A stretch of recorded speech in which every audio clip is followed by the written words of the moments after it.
Datuk Seri Najib telah lebih daripada seminggu. Peguam Tan Sri Muhammad Syafiee Abdullah hari ini membuat laporan di Ibu Pejabat Polis Daerah Dang Wangi mewakili anak guamnya, Datuk Seri Najib Razak. Muhammad Syafiee berkata anak guamnya sejak seminggu lalu memohon untuk membuat laporan di Ibu Pejabat Polis Daerah Kajang namun dihalang pihak penjara.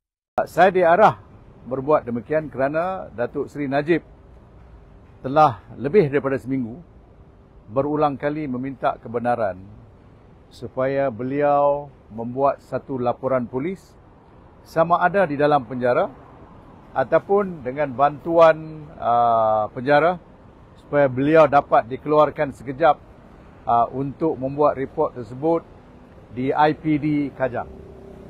Tetapi permohonan beliau tidak mendapat apa-apa respon yang positif. Jadi oleh sebab itu beliau tidak boleh lagi menunggu untuk membuat laporan polis ini dan beliau terus mengarahkan saya membuat satu laporan polis yang agak panjang. Di dalam laporan ini Datuk Seri Najib, orang yang sebenarnya yang membuat laporan ini, saya hanya menjadi wakil untuk menyampaikan laporan itu. Datuk Seri Najib telah membuat tuduhan terhadap bekas Peguam Negara Tan Sri Ahmad Tariruddin bin Muhammad Saleh bagi kesalahan-kesalahan di bawah Seksyen 204 dan 209